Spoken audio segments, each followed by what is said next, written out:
The woman, Karen, aggressively accuses Jamie of stealing her parking spot, verbally attacking him and accusing him of entitlement. When Jamie tries to walk away, she pushes him and slaps him across the face, escalating the situation. It was a crisp, overcast Saturday afternoon in London. The kind of weather that seemed to hang in the air like a soft gray blanket, just enough to make you want to get things done and head back home before the chill fully settled in. For Jamie Clark, a black man in his 30s, the day was meant to be a simple one. He had decided to take a break from his usual routine, hoping to knock out some errands before the weekend slipped away. The first stop, a local shopping center to pick up a few essentials for the week. Jamie had just finished a shift at the office earlier that day, a shift that had dragged on with a relentless grind of emails, meetings, and deadlines. He longed for the peaceful quiet of his apartment, where he could unwind and maybe watch a good documentary or read for a while. The idea of heading to the busy shopping center didn't thrill him, but he knew the grocery store wasn't far and he could knock this task out quickly. As he made his way through the winding streets of North London, Jamie's mind wandered. The city had always felt like home to him, yet there was always a tension that seemed to linger in the background, a low hum of awareness about the racial dynamics of the place he lived. It wasn't often something he actively thought about, but it was always there, like an unspoken rule that he couldn't escape. But today, as he slid into the parking lot of the sprawling shopping center, he tried to shake off the weight of it. He just needed some groceries after all. The lot was as crowded as ever. Cars were parked haphazardly, some drivers trying to squeeze into tight spaces, others circling the lanes, hoping for an open spot. Jamie maneuvered his silver hatchback between the rows of parked vehicles, scanning for an empty space. He wasn't in a rush, but he was getting a little frustrated by how packed the lot seemed to be. Finally, he spotted a spot near the back, away from the entrance but still convenient enough. He sighed with relief and eased his car into the space, carefully checking his mirrors to make sure there was enough room on either side. As Jamie shifted the gear in a park and prepared to step out, a loud voice cut through the hum of the busy lot. "Hey," the woman shouted. "That's my spot." Jamie froze. He hadn't seen anyone nearby, but the voice was unmistakable, a shrill, demanding tone that turned heads around the lot. The woman was standing a few paces away, her hands planted firmly on her hips. She was white, in her late 40s perhaps, wearing a bright red jacket and holding a grocery list tightly in one hand, as though it were the most important document in the world. Her face was flushed, her eyes wide with disbelief. Jamie's eyes widened too, though for a completely different reason. He quickly scanned the area, realizing that he had indeed parked in an available spot. The space was wide open when he pulled in, and he didn't see anyone waiting for it. Yet, here she was, confronting him as though he had done something blatantly wrong. He rolled down his window slightly, keeping his tone neutral. "Sorry, I don't think this spot's taken. It was open when I pulled in," he explained. The woman's response was immediate, and her words were harsh. No, you're mistaken. I've been waiting for that spot for ages. You saw me waiting there, didn't you? You just decided to steal it anyway." Typical. Jamie blinked, taken aback by the accusation. He hadn't seen her waiting anywhere near the space, and certainly hadn't crossed paths with anyone in the lot who appeared to be waiting for it. He was certain the spot had been unclaimed when he arrived. The frustration building in her voice was unmistakable. She wasn't just upset about the parking spot. This was something deeper. "Listen," Jamie said, trying to keep his calm, "I didn't see you waiting for it. The spot was open, so I parked, but the woman wasn't having it." Her face twisted with anger as she took a few steps closer to Jamie's car, now leaning slightly toward the window, almost as if she were daring him to disagree. "You people always think you can just do whatever you want, don't you?" she spat, her words dripping with disdain. Jamie's heart sank, but he kept his composure. "Excuse me? You heard me," she shot back, her voice rising. "You think just because you're in a hurry, you can take what doesn't belong to you? I'm sure you've got better things to do than show some basic respect." "Huh? It's all the same with you people." The words hung in the air like an accusation too bitter to ignore. Jamie's stomach churned. It wasn't the first time he had encountered this kind of hostility, but the overt racism in her words caught him off guard. The casual entitlement, the assumption that his presence, his very existence, was an inconvenience to her. It stung more than he expected. He had lived in London long enough to experience the quiet slights, the side glances, the casual racism that some people didn't even think twice about. But hearing it said so openly, in such a public space, felt like a slap in the face. Jamie took a deep breath, his grip tightening on the steering wheel. He didn't want to escalate the situation. Not here, not in a busy parking lot with people looking on. But Karen's venomous words made it clear that this wasn't just a misunderstanding. This was about power, her belief that she could control the situation simply because of who she was. "I'm just here to shop," Jamie replied, his voice steady. "The spot was available when I got here. I don't know what else to tell you." But the woman was not listening. "You know, it's always the same," she muttered under her breath, though loud enough for Jamie to hear. "You people act like the world owes you something. Well, it doesn't. You should have just parked somewhere else and saved us both the trouble." Jamie could feel the heat rising in his chest, the familiar surge of anger at the unfairness, at the sheer entitlement in her words. But he knew he had to stay calm. He wasn't about to give her the satisfaction of a confrontation. "I'm sorry you feel that way," he said quietly, his patience thinning. "But I'm just here to pick up some groceries like everyone else. I'm not trying to cause any trouble." Karen's response was nothing more than a harsh scoff. She stood there, hands on her hips, eyes flashing with a sense of superiority.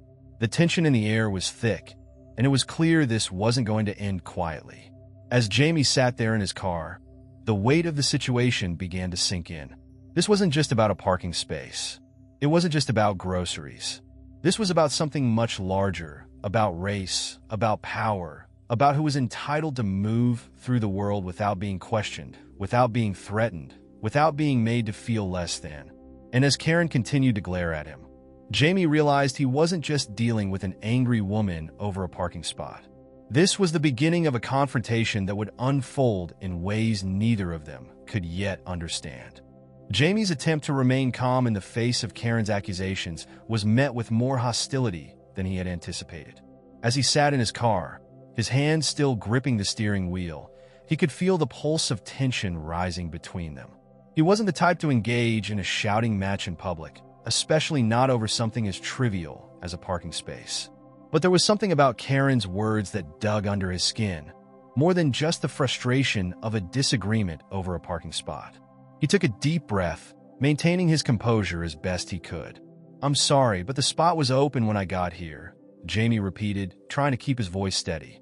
"I didn't take it from you. I don't know what else to say." But Karen was not listening.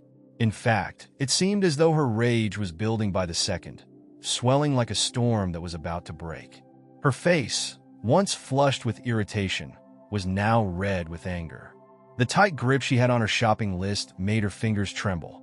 She leaned even closer to Jamie's car window, her voice rising as she spat her words at him. "You people think you can just do whatever you want, don't you?" she snapped, her eyes wild with fury. "You think the world owes you something? Well, let me tell you something. This isn't how things work. You can't just take what you want and expect no consequences." Jamie was caught off guard, the sting of the words hitting him like a sudden slap. His heart raced, but he tried not to show it.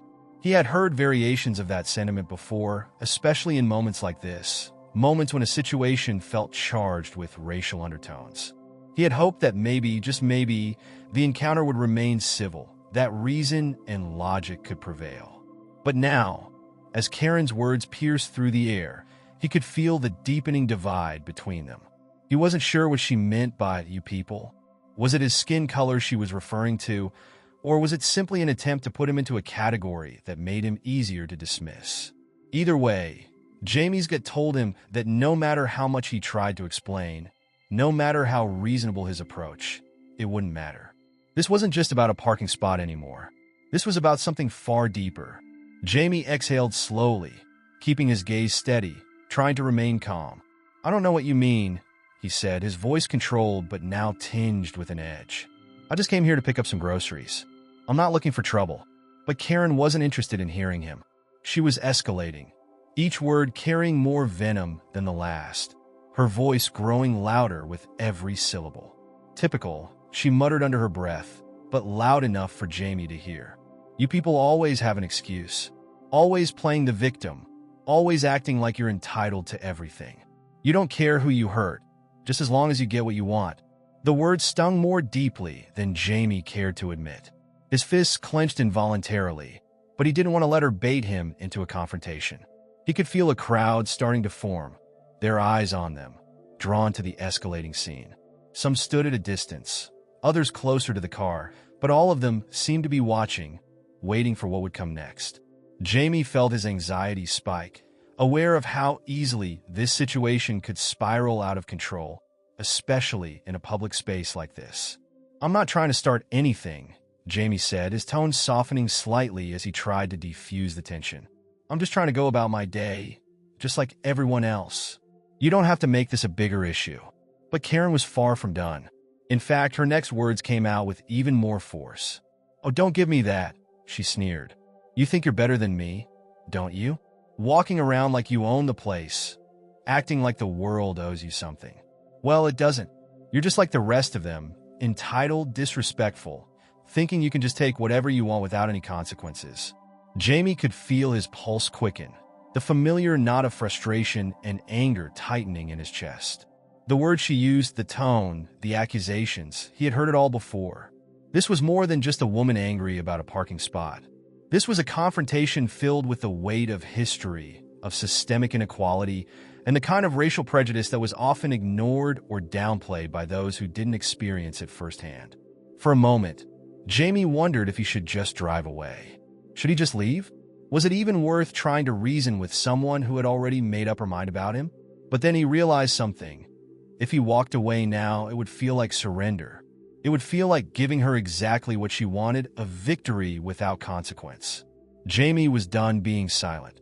He had been silent too many times in his life, acquiescing to the weight of other people's assumptions, allowing himself to be ignored or dismissed. But today, he wasn't going to stand by while someone like Karen made him feel small, made him feel like he had to apologize for existing in the same space as her. He leaned forward in his seat, his voice now firmer. "You don't know anything about me. You don't know what it's like to live in a world where people like you think they have the right to decide who belongs where. I'm just here for a few groceries. That's it. And I'm not going to apologize for taking a spot that was available." Karen's expression shifted, her anger intensifying. She seemed to take his words as a direct challenge, as if she were waiting for the moment when this would escalate beyond words. But Jamie held his ground. He wasn't going to let her make him feel guilty for being in the wrong place at the wrong time. Her sense of entitlement had no power here. Not anymore. The crowd had grown. More people watching now, murmurs of curiosity and confusion rising among them. Some exchanged looks. Others seemed unsure of what was happening. But Jamie noticed a few people shaking their heads in disbelief, clearly uncomfortable with the tension between them. Karen's face twisted in a snarl as she stepped closer to his car, her voice now practically dripping with disdain. "You're just like all the others," she spat. "You think the world owes you something. You think you can just take, and nobody's going to do anything about it." Jamie's heart pounded in his chest. His mind raced, a whirlwind of thoughts and emotions swirling inside him. He could feel the anger welling up inside him, the frustration at the sheer absurdity of it all. But more than that, he felt the weight of the moment. He wasn't just fighting for a parking spot anymore. He was fighting for his dignity, for his right to exist in this space without being vilified or belittled. "I'm not the problem here," Jamie said through gritted teeth, his eyes meeting hers, no longer willing to back down. "You are. You're the one making this into something it's not. You're the one who's too focused on dividing people instead of just letting us be." Karen glared at him, her face twisted in rage, but Jamie could see a flicker of uncertainty in her eyes. She wasn't used to being challenged like this. She wasn't used to someone standing their ground when confronted with her anger. The crowd was silent now, all eyes on them. Jamie could feel the weight of the moment, the tension crackling in the air. The choice had been made. There would be no turning back now. Jamie's mind raced as he stood there, facing the woman who had turned an ordinary parking dispute into something far more sinister. The air between them felt thick and suffocating, like the tension before a thunderstorm. His chest tightened with the weight of what was happening. Despite his attempts to reason with her, to stay calm, Karen was beyond rational thought. Her anger seemed to be fueled by something much deeper than a mere disagreement about parking. It was something that Jamie knew all too well, something that many people of color experienced but seldom talked about. As Jamie took a small step back, hoping to remove himself from the situation without further confrontation, he could feel the eyes of the growing crowd on him. Some people stood at a distance, staring from their cars or on foot, while others had moved closer to the scene, their gaze fixed on the escalating drama. Jamie didn't know if they were watching out of curiosity or judgment, but it didn't matter. He wasn't doing this for them. He was doing it for himself. He just wanted to defuse the situation. "I'm not trying to fight with you," Jamie said, his voice steady but firm. "I'm just trying to get some groceries, just like you. I don't want trouble." He could feel his heart thumping in his chest, his breath coming in shallow bursts. He wasn't afraid of Karen, no, that wasn't it. But the situation was rapidly turning into something bigger than just a disagreement. Jamie's mind flashed back to the countless times he had been told to stay calm, to avoid confrontation, to take the high road in situations like this. But how long could he take the high road before it became clear that it was not a road he wanted to walk anymore? Karen wasn't having it. Her face was flushed with anger, her expression contorted in a way that made Jamie wonder if she even realized how irrational she was being. The louder she shouted, the more her words lost their meaning, but the venom behind them only grew sharper. "You people just think you can do whatever you want, don't you?" she spat, leaning in closer to the car door. "You think the world owes you something, just because you're—" She stopped short, her words hanging in the air like a threat. "Just because you think you can take whatever you want without consequence. Well, it doesn't work like that." Jamie's heart sank as her words landed with the familiar sting of racial undertones. "You people?" Those words had been thrown at him before, aimed at him and others like him by people who saw nothing but skin color, who reduced him to a stereotype and assumed they knew everything about him just by the way he looked. But Jamie wasn't going to let her reduce him to that. Not today. He swallowed the knot in his throat and responded, his voice controlled but tinged with frustration. "I'm not taking anything from you. I didn't even know this was your spot. I'm just trying to park and get on with my day." Karen wasn't listening. She couldn't. Her rage had blinded her to everything else, and with each passing second, she seemed more desperate to make Jamie see things her way, as if her anger was the only truth she could accept. "Typical," she muttered bitterly, her voice laced with disdain. "Just like the rest of them.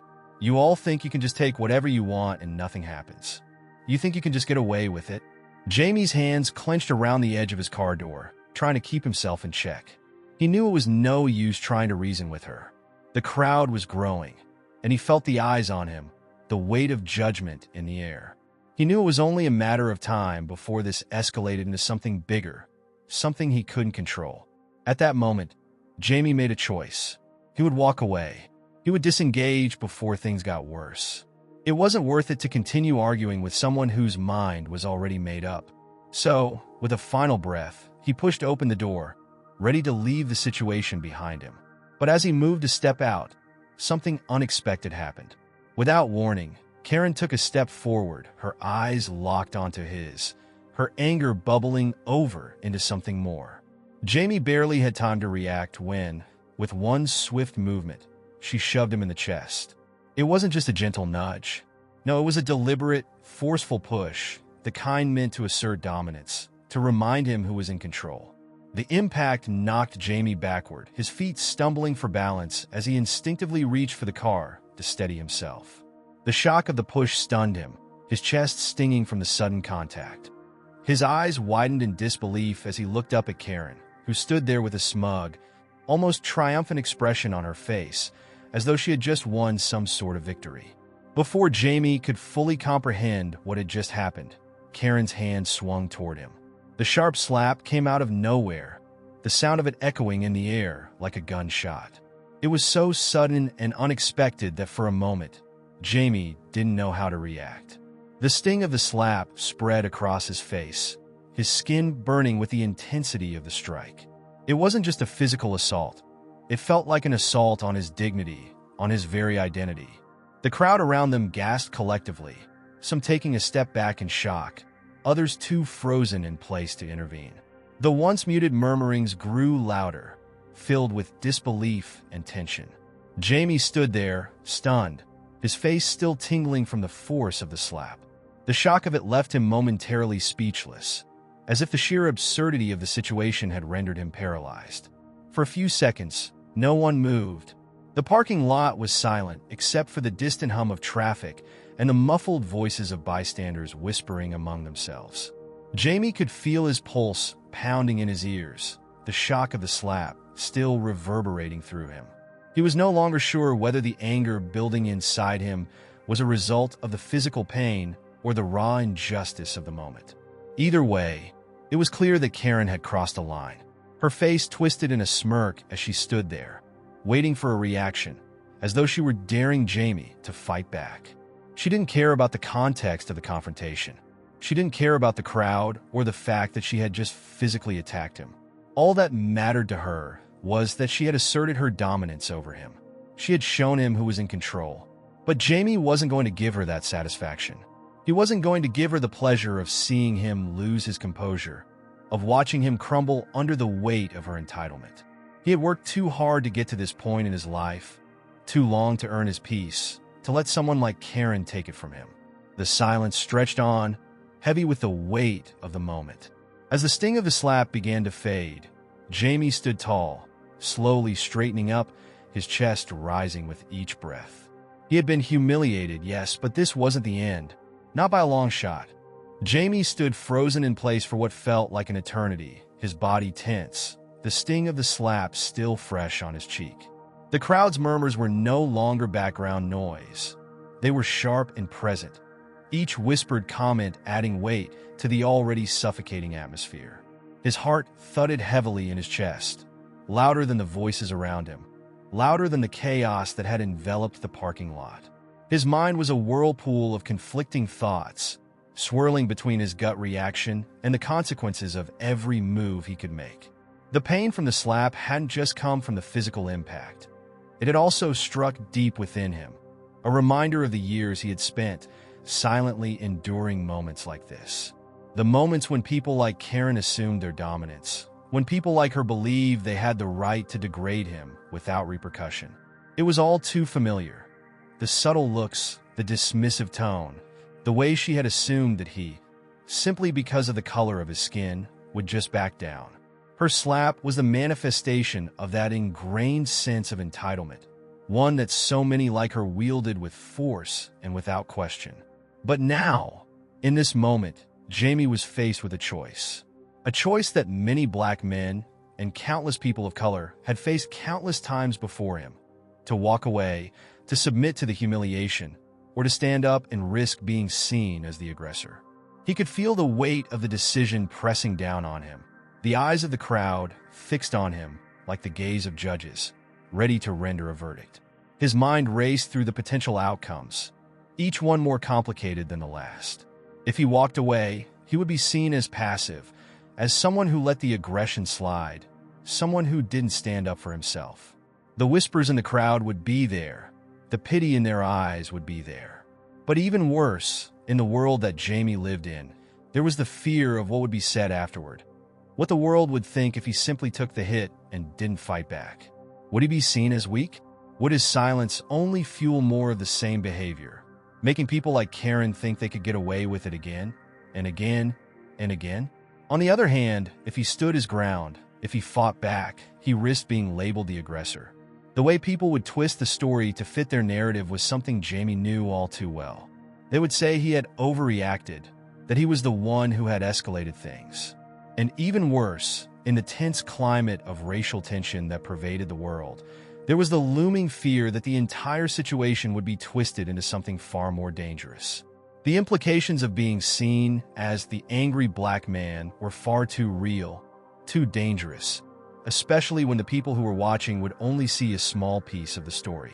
In that split second, Jamie had to decide which path to take, knowing that either choice came with its own heavy consequences. His mind flashed back to all the times he had been told to remain calm, to take the high road, to avoid confrontation.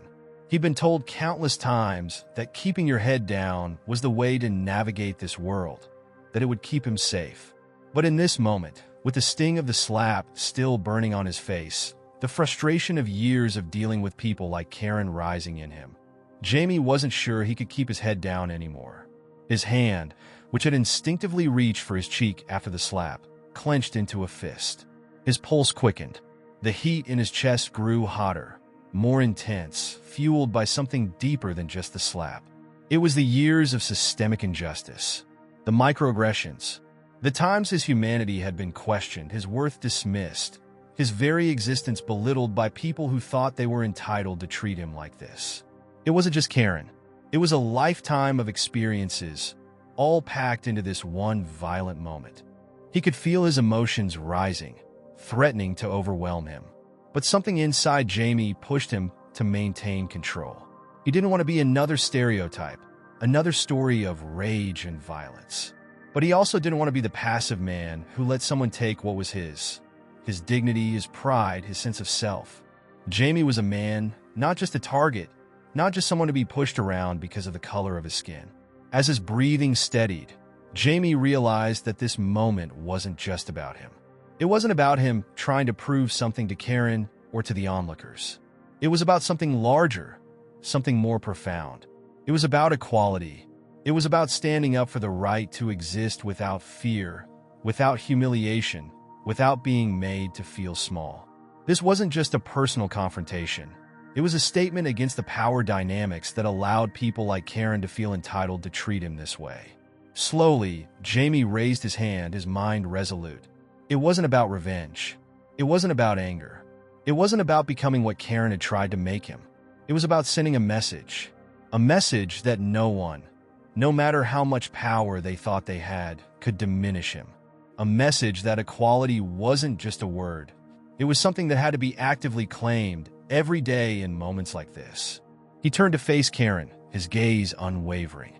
She stood there, her hands clenched into fists, still looking as though she expected him to back down, to shrink. The crowd was still murmuring, some unsure of what Jamie would do, others perhaps waiting for the spectacle of an inevitable fight. Jamie's hand was steady now, his breath even. He stepped closer to Karen, his movements deliberate, not rushed, not fueled by blind rage. There was a calmness in the way he approached her. He had made his decision. He wasn't going to allow her to control the narrative, to dictate how this moment would end. And with a final exhale, Jamie raised his hand, and without hesitation, he slapped her back. The sound of the slap was loud, sharp, and unmistakable. It rang through the air, leaving an echo of finality in its wake. But unlike Karen's slap, which had been full of venom, Jamie's was different. It wasn't out of anger. It wasn't a reaction to violence. It was a statement. His slap was a declaration that he would no longer be subjugated by her sense of entitlement. It was a simple act of reclaiming his own humanity, his own dignity. Karen stood there, stunned. Her hand flew to her face, as though she couldn't believe what had just happened. She stared at Jamie, her mouth opening and closing, unable to comprehend the shift in power. The crowd, too, seemed stunned into silence, unsure of how to react. But Jamie didn't wait for their approval. He didn't need it. He had already made his choice. The silence lingered for a moment, heavy with the weight of what had just transpired. But as Jamie turned and began to walk away, his steps purposeful, the energy in the air seemed to shift. For the first time in this entire exchange, Jamie felt something he hadn't felt before, the taste of his own victory. Not over Karen, but over the forces that had tried to keep him down, that had tried to keep him in his place. He had taken control of this moment, and in doing so, he had made a powerful statement. Equality, he realized, wasn't just a matter of winning in the moment. It was about taking a stand, even when everything around you tries to make you bow down. As Jamie walked toward the entrance of the store, he could feel the eyes of the crowd on him. Some were watching in shock, others with admiration. But it didn't matter. He wasn't walking for them. He was walking for himself, for his right to exist in this world without fear, without being treated as less than. He had made his choice, and for once it felt like the right one. The slap Jamie had delivered echoed through the tense silence of the parking lot. As soon as his hand made contact with Karen's face, the world seemed to stop for a brief moment, suspended in time. But as her hand flew to her cheek and her face twisted in shock and indignation, the atmosphere immediately shifted.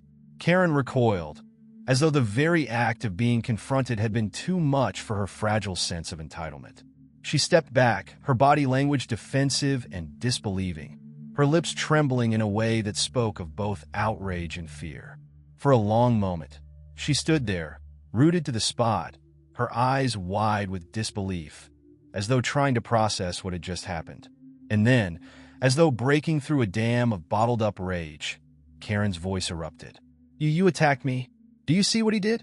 she screamed, her words sharp and shrill.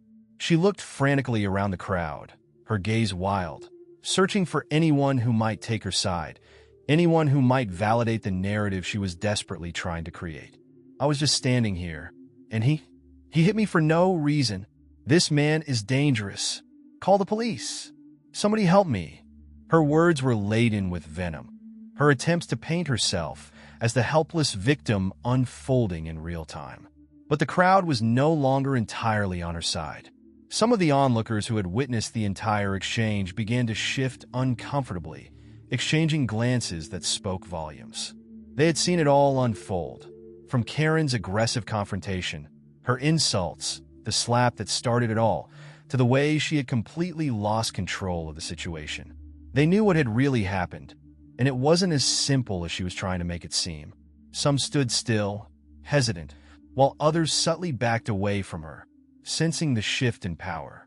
Jamie stood there, still composed, though his emotions swirled within him. The initial rush of standing his ground had worn off, replaced by an unsettling weight in his chest. He could feel the eyes on him, the looks that ranged from curious to judgmental. Some were looking at him with pity, others with suspicion. He could see the subtle shift in their expressions, as though they were uncertain how to process what they had just witnessed. Was he the aggressor in their eyes? Or was he simply someone who had been pushed to his breaking point? He could only imagine how the story would be spun, how the narrative would shift to fit the pre-existing biases that had so often been at play in situations like this. The sting of Karen's slap still burned on his cheek, but it was the bitter taste of the fallout that began to take hold. He wasn't concerned about the physical pain anymore. He had grown accustomed to those kinds of blows in different forms throughout his life. What hurt now was the sense of alienation that crept in. He had tried to avoid escalation, had attempted to walk away before it came to this. But now, the consequences of his actions, the choice to stand up for himself, felt overwhelming.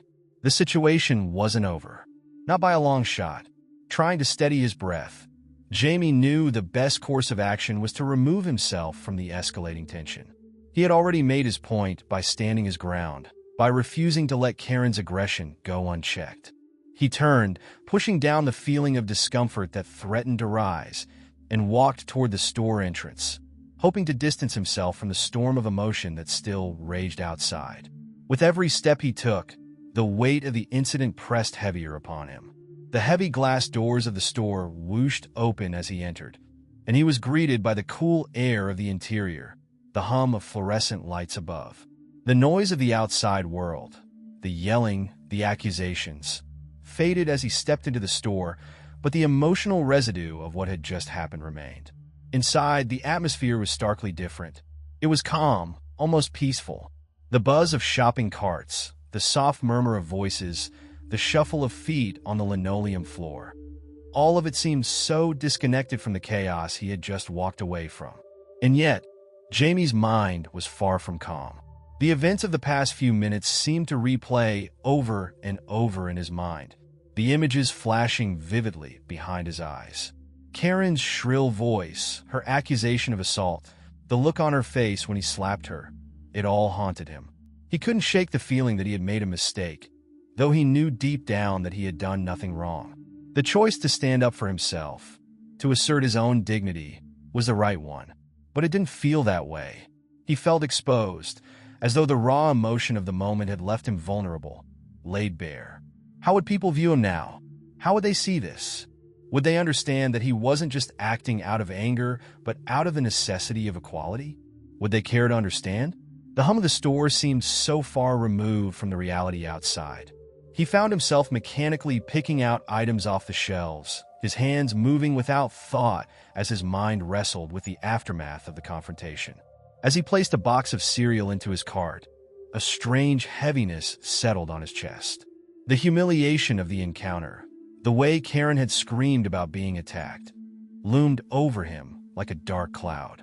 He couldn't escape the thought that somehow people might twist the story, spin it into something else entirely. It was like the very act of standing up for himself had now become the thing he needed to justify. A few minutes passed, and as Jamie walked down the aisles, he felt the familiar ache of anger creep back into his chest. But it wasn't just the anger at Karen.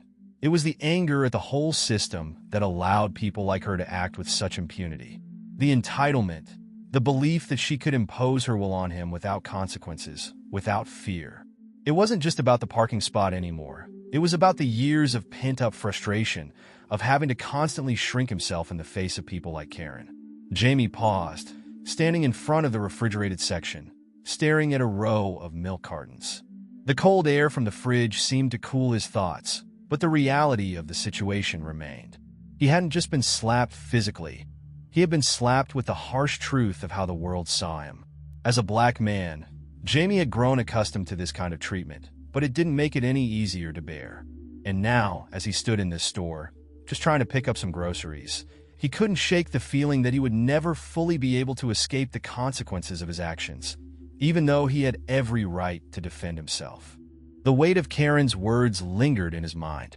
"You people think you can do whatever you want." Those words, wrapped in venom, were a reminder of everything that was wrong with the way some people viewed him, the way they viewed people like him.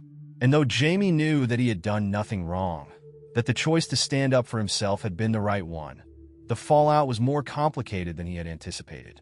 And yet, somewhere deep inside, Jamie also knew that this moment was bigger than him, that this was not just about one encounter, one confrontation. It was part of a larger battle, a battle for respect, for dignity, for equality. He couldn't control how others would see him or how the situation would unfold in the eyes of the public. But he could control how he responded to the situation, and in that he found a sense of peace, a quiet resolve. As he finished picking up his groceries and made his way to the checkout, the weight in his chest had lessened. He was still upset, still processing, but for the first time since the incident, he felt the stirrings of something else, something more empowering. The realization that he had stood tall, that he had stood his ground when others would have backed down. The fluorescent lights inside the grocery store buzzed softly above Jamie's head as he pushed his cart towards the checkout lane. His mind, however, was far from the mundane task of picking out groceries. The tension from the altercation outside still lingered in his body like a knot that refused to loosen. Despite his best efforts to focus on the simplicity of shopping, every product he picked up seemed to carry the weight of the confrontation with it. He could still hear Karen's voice echoing in his ears, still feel the sting of her slap on his cheek, still see the way she turned everything around, trying to play the victim. Jamie was lost in thought when his phone buzzed in his pocket. The sudden noise broke his focus, and he instinctively pulled his phone out of his jacket. The screen displayed an unfamiliar number, and for a moment, he considered letting it go to voicemail. But something, an odd sense of unease, compelled him to answer. "Hello?" He answered, trying to sound casual. "Is this Jamie Clark?" a voice on the other end asked. It was a woman's voice, but she spoke with a sense of urgency that caught his attention. "Yeah, this is Jamie," he replied, his tone sharp. "Who is this?" "This is Emily. I was just in the parking lot near your car," she said quickly. "I don't know if you're aware, but your car's been scratched up pretty badly. Someone did a number on it. Looks like it was vandalized while you were in the store." Jamie's stomach dropped. His mind raced. Was this a joke? Had he heard her right? His heart started to pound in his chest as his eyes scanned the rows of grocery items in front of him. Though he didn't see any of them, he only saw the parking lot outside the store. He could already picture his car, his pride, his property, sitting there, vulnerable and exposed. The thought made his hands go cold. What happened?" he asked, his voice tightening with anxiety. "It's not good," Emily replied. "I didn't see who did it, but it looks like someone keyed your car. Deep scratches down the side, and there's some kind of dent too. I didn't want to just leave you hanging, so I thought I should call." Jamie felt his stomach churn as the weight of the situation sunk in. His first thought was Karen. Of course, it had to be her. Who else could it be? The intensity of the confrontation had only escalated because of her refusal to let go of her perceived entitlement. Now, it seemed she had decided that physical confrontation wasn't enough. She needed to take it further. Jamie could almost picture her standing there, still simmering with anger, walking back to his car and leaving her mark on it. "Are you sure it was my car?" Jamie asked, his voice trembling with disbelief. "It was parked in a space near the store entrance." "Yeah, that's the one," Emily confirmed. "I was just walking to my car and saw it. I wasn't sure what to do at first, but I thought it might be helpful to let you know." Jamie's fingers gripped the phone tighter, the anger starting to build again. His first impulse was to rush back out to the parking lot and confront Karen, but he knew that would only make the situation worse. If she was the one who had done it, it wouldn't be enough to just yell at her. The damage was done, and it wasn't just his car that had been vandalized. It was his sense of security, his peace of mind. Whoever had done this, whoever had decided to take matters into their own hands, had crossed a line that could no longer be ignored. "Thank you for letting me know," Jamie said, trying to calm himself. He hung up the phone and took a deep breath, steadying himself before the next steps. The damage was real, and the reality of the situation was starting to settle in. The confrontation had started with a parking space, but now it had escalated to something far more serious. He wasn't just dealing with a rude woman anymore. He was dealing with an act of deliberate retaliation. His thoughts immediately turned to the police. There was no way he was going to let this slide. Jamie took one last look at the items in his cart. He wasn't in the mood to shop anymore. He had no idea what had prompted Karen to resort to vandalism, but it didn't matter. What mattered now was ensuring that her actions had consequences. He pushed the cart towards the self-checkout, quickly scanning his items, all the while thinking of what he needed to do next. He needed to get out there, see the damage for himself, and get law enforcement involved before Karen's reckless behavior escalated any further. The ringing of the self-checkout machine seemed to echo in his ears as he finished paying and bagging his items. With each movement, the sense of urgency and anger grew stronger. As he walked toward the exit, he dialed the non-emergency police number and waited for an answer. "Hello, is this the police?" Jamie asked when someone picked up. "I need to report an incident." "Yes, sir," the dispatcher said, sounding calm. "What's going on?" "I've just been told that my car was vandalized in the parking lot of the store name in London," Jamie began, trying to keep his voice steady. "There are deep scratches down the side and a dent. I think it was done while I was inside the store. It looks like someone keyed my car. Do you have any idea who might have done it?" the dispatcher asked, her tone professional but attentive. "I'm not sure, but I think it was the woman I had an altercation with earlier," Jamie said, his voice tightening. "I was parked in the lot, and we got into an argument about a parking space. She seemed really upset, and I think she might have taken it out on my car." The dispatcher took down the details, asking for his personal information and the specifics of the vehicle. Once the report was filed, Jamie ended the call and walked back outside into the chilly London air, the weight of his decision pressing down on him. His steps were slow and measured as he made his way to the parking lot. As he approached his car, the damage became all too real. There, along the side of his vehicle, were deep, jagged scratches that marred the once pristine surface. The bright red paint of his car had been gouged in several places, and a dent near the rear fender made the damage even more pronounced. Jamie stood there for a long moment, just staring at the destruction, as though it were impossible to comprehend. It wasn't just the car that had been hurt, it was the invasion of his personal space, his peace, and his right to exist without fear of retaliation. As Jamie took photos of the damage, documenting every angle for the police report, the full impact of the vandalism began to settle in. This wasn't just about a parking dispute. It was about power, about someone who believed they had the right to impose their will on him, to retaliate against him in the most personal way possible. But Jamie was determined to make sure that her actions didn't go unpunished. He had already taken a stand by defending himself earlier, and he wasn't about to back down now. The sound of sirens grew louder, and soon the familiar blue and red lights illuminated the parking lot of the grocery store, casting long shadows across the asphalt. Jamie stood by his car, now surrounded by a small crowd of onlookers who had gathered in response to the escalating scene. They had seen it all. Karen's aggressive behavior, Jamie's restrained response, and the painful moment when Karen had struck him across the face. Now, the police were here, and the next phase of this chaotic encounter was about to unfold. As the officers stepped out of their squad car, they surveyed the scene, their eyes moving between Jamie, Karen, and the growing group of witnesses. The tension in the air was palpable.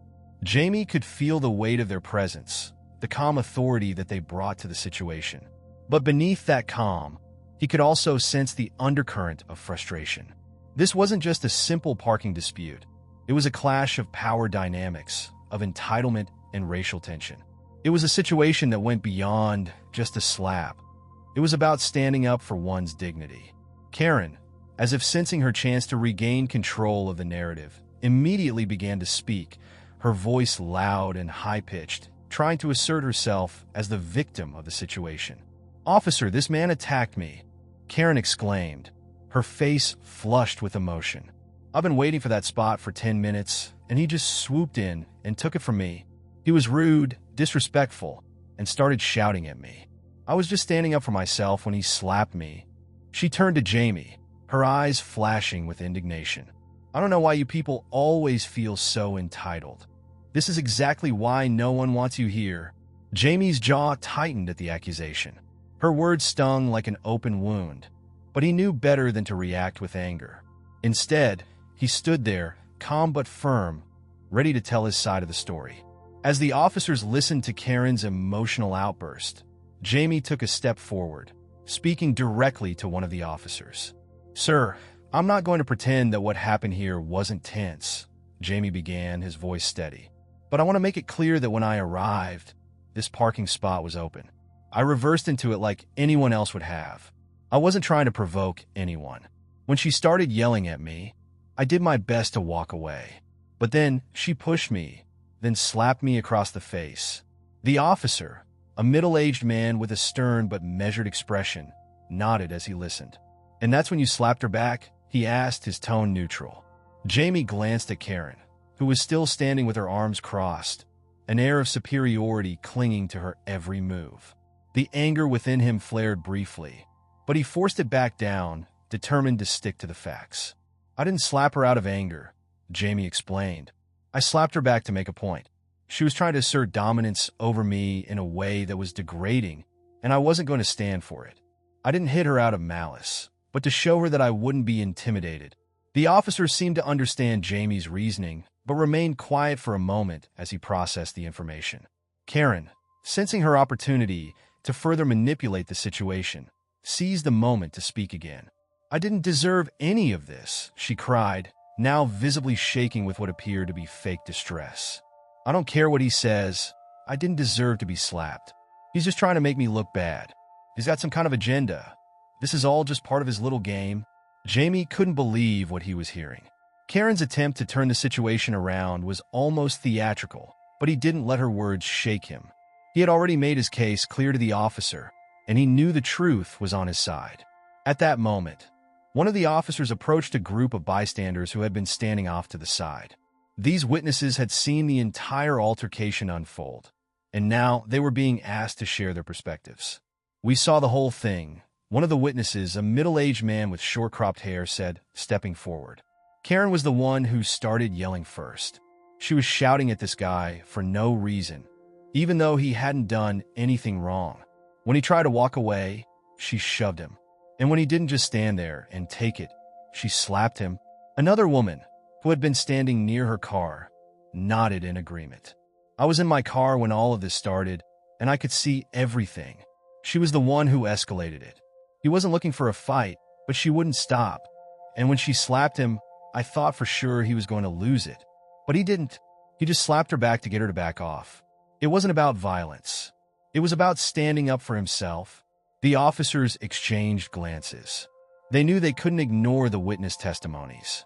As much as Karen was trying to spin the story in her favor, the evidence was stacking up against her. The officers had seen enough. "All right, ma'am," the lead officer said, turning his attention back to Karen. "We've heard enough. You were the one who initiated the confrontation. You shoved Mr. Clark, and then you slapped him across the face. That's assault. And from what we're hearing from the witnesses, It's clear you're the one who escalated the situation." Karen's face reddened, and her eyes narrowed with anger. She opened her mouth to argue further, but the officer raised his hand, cutting her off. "Ma'am," he said firmly, "you're under arrest for assault and public disturbance." The words hit Karen like a ton of bricks. She stood there for a moment, her body frozen in disbelief. The reality of the situation was beginning to sink in. She had expected to walk away from this unscathed, to manipulate the narrative in her favor. But now, she was facing the consequences of her actions. Her expression shifted from one of feigned victimhood to one of clear frustration and rage. "Are you kidding me?" Karen screamed, her voice shrill with panic. "This is a setup. You can't arrest me.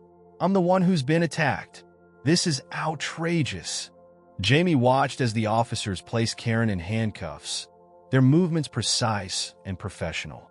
His chest tightened with a mix of relief and disbelief. The chaos that had started in that parking lot, an argument over something as simple as a parking space, had now become something much larger. It wasn't just about one woman's sense of entitlement or her racist remarks. It was about the systematic abuse of power, the way people like Karen often felt they could get away with anything, especially when they felt threatened by someone they saw as other.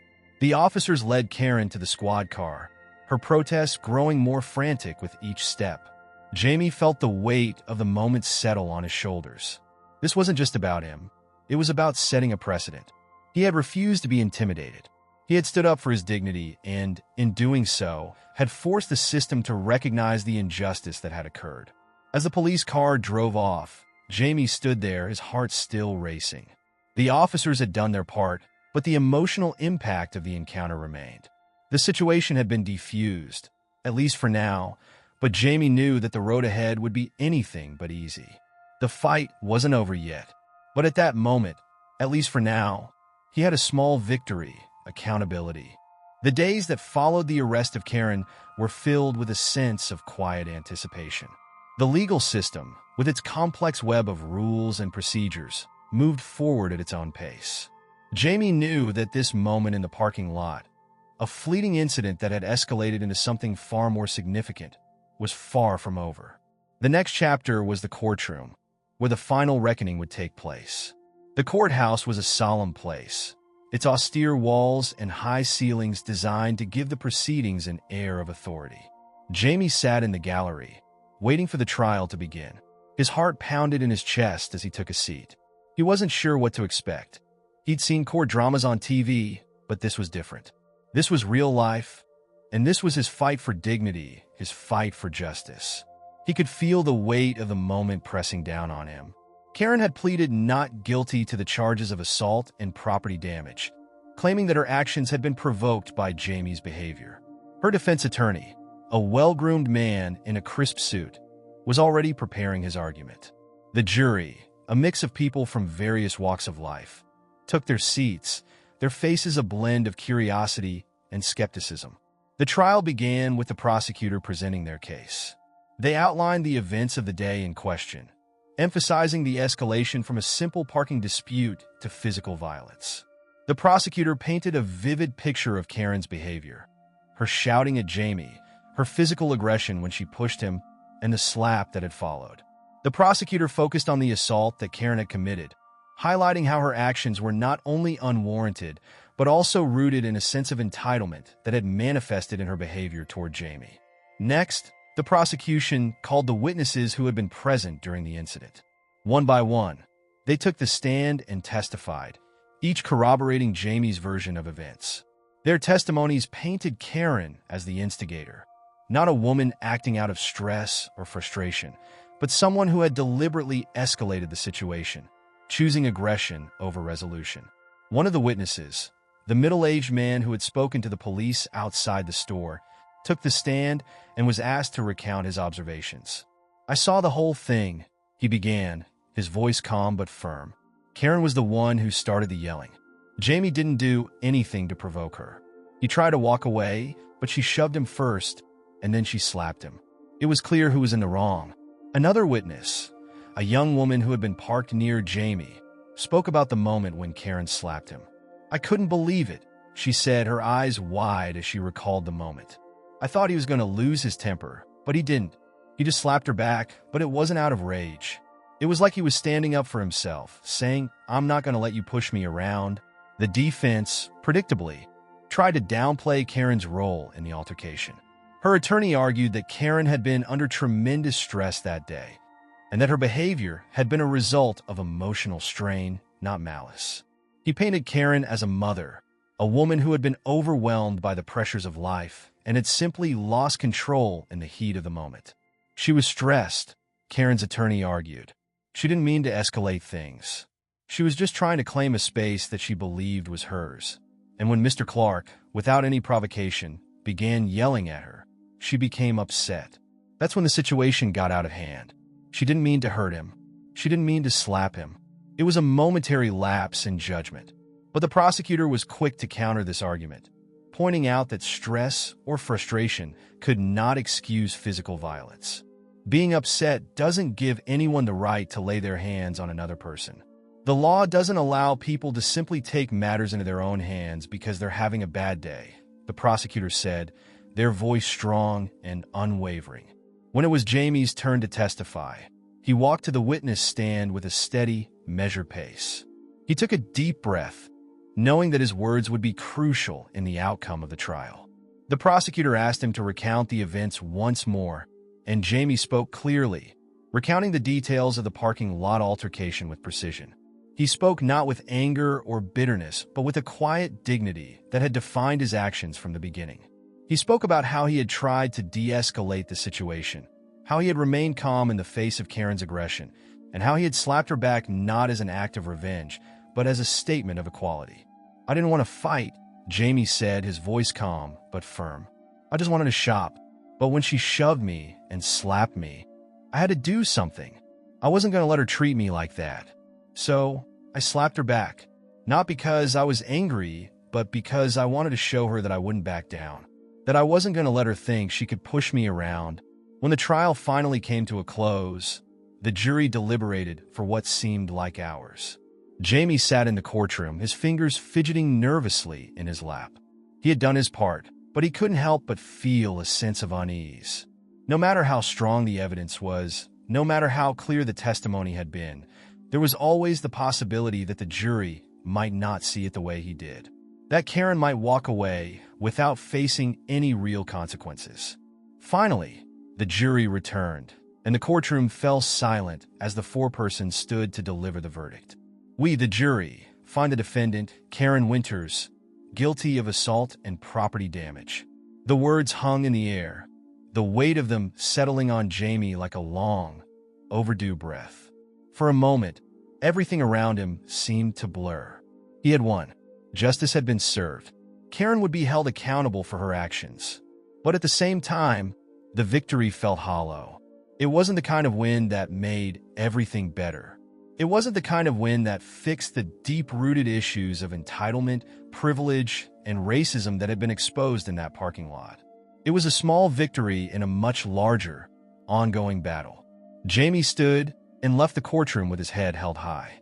As he walked out of the courthouse, he couldn't shake the feeling that this was just one chapter in an ongoing struggle. The fight for equality, he knew, would never be over. It would always be a long, hard road, filled with setbacks and victories alike. But Jamie was resolute in his belief that the journey was worth it. Even on the days when it felt like an endless struggle, he would keep fighting. Because in the end, it wasn't just about one confrontation, it was about the broader fight for justice, for dignity, and for equality for everyone. As Jamie walked out of the courthouse and into the bright light of day, he felt the weight of the fight still on his shoulders. But he also felt something else, a sense of resolve. The journey wasn't over. It had only just begun.